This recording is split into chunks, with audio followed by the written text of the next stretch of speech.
बस्तर में लगातार नक्सलवाद एक और समाप्ति की ओर जा रहा है।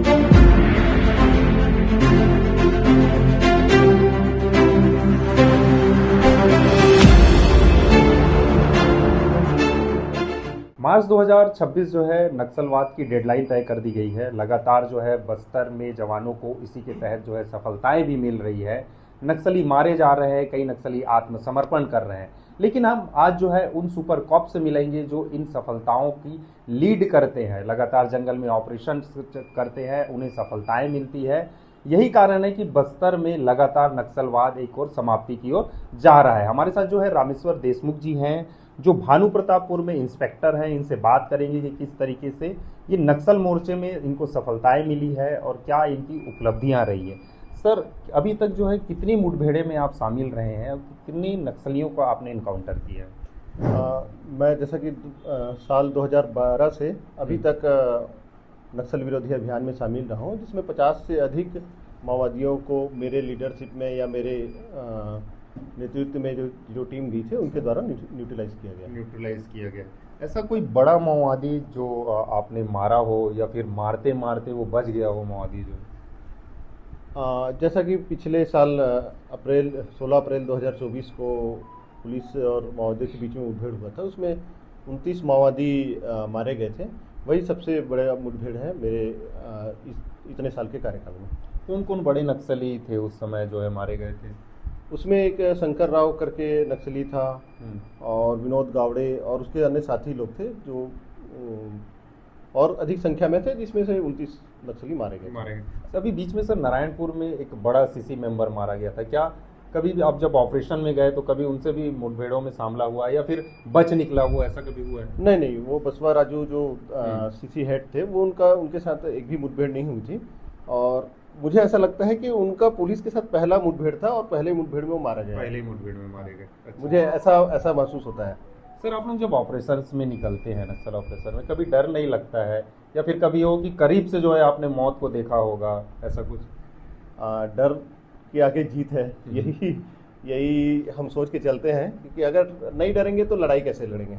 तो डरना भी जरूरी है, लेकिन डर के हम लोग डर का सामना करके जब जीतते हैं तो वो उस जीत का जो स्वाद रहता है बहुत मीठा रहता है।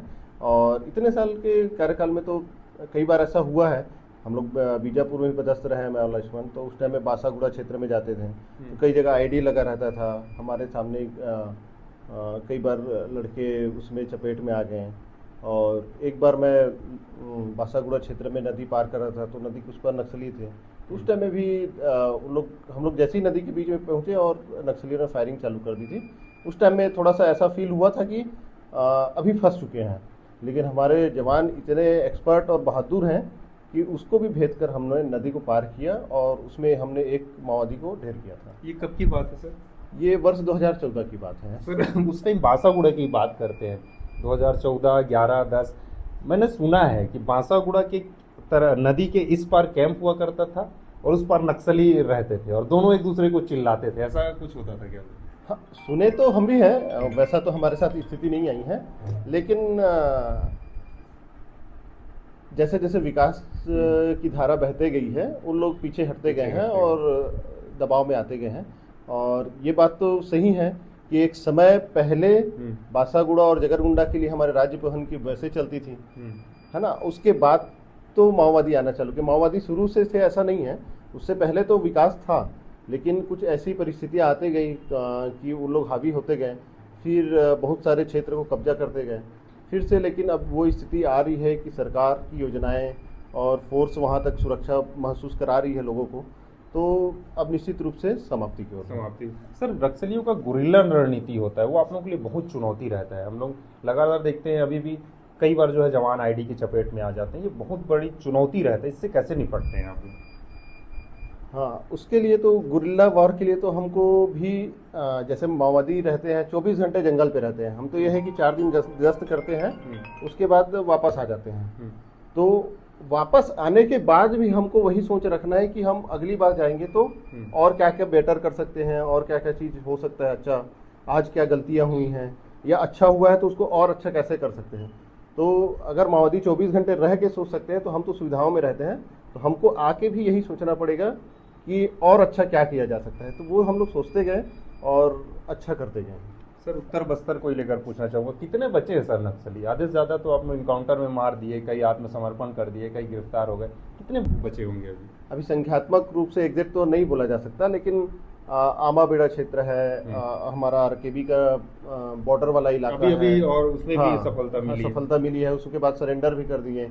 कोयलीबेड़ा क्षेत्र के हैं, तो ऐसा करके हमारे पास 30 माओवादियों से ज़्यादा तो बचे नहीं होंगे मुझे ऐसा लगता है। जी सर अभी आपको कितने पदक मिले हैं? अभी आप ही के मुंह से हम जानना चाहेंगे, क्योंकि हम देख रहे हैं कि कैसे मेडल चमचमा रहे हैं, इसके बारे में भी बता दीजिए। मुझे राष्ट्रपति महोदय के द्वारा 2 बार वीरता पदक दिया गया है और एक बार माननीय केंद्रीय गृह मंत्री के द्वारा दक्षता पदक भी दिया गया है और अभी रिसेंटली शौर्य चक्र से भी सम्मानित किया गया। शौर्य चक्र से सम्मानित किया गया है। सर अपनी जीवनी के बारे में भी जानना चाहिए, कैसे पुलिस में भर्ती हुए आप, कहाँ पहली पोस्टिंग थी, कहाँ कहाँ चुनौती हुआ इस बीच में?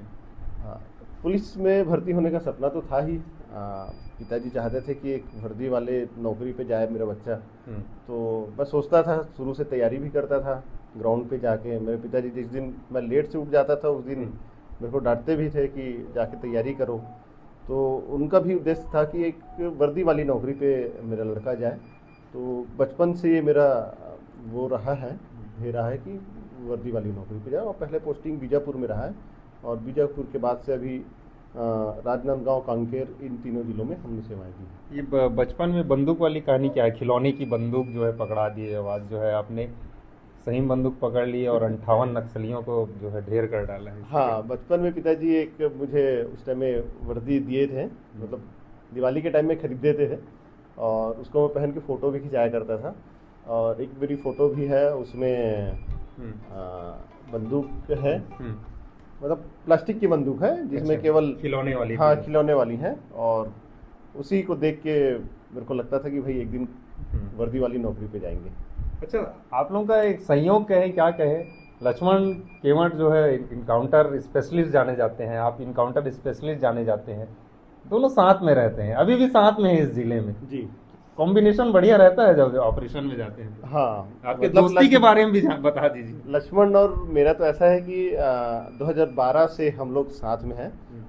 हम लोग का शॉर्ट टाइम पीरियड का रायपुर में प्रोविजनल भी रहा, तो दोनों एक ही ज़िले में रहते थे और लगभग अगल बगल के थाने में रहते थे, तो वहाँ भी दोस्ती रही।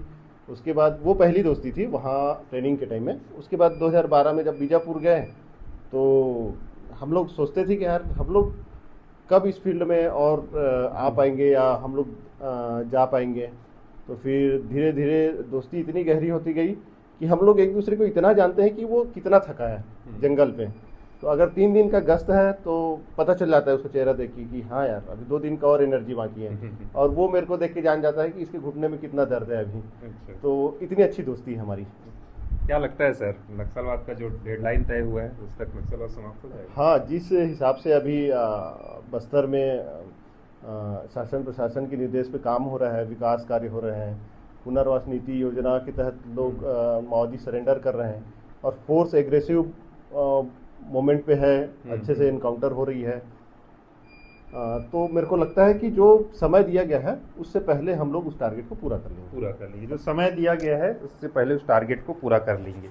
लेकिन ये शख्स दिखाना विस्तार न्यूज़ के दर्शकों को इसलिए ज़रूरी था क्योंकि किस तरीके से जंगल में ऑपरेशंस को अंजाम दे रहे हैं, कितनी चुनौतीपूर्ण काम है ये। अभी भी जो है ऑपरेशन मानसून चल रहा है और लगातार जो है हमारे जवान नक्सलवाद के खात्मे के लिए लगातार ऑपरेशंस चला रहे हैं।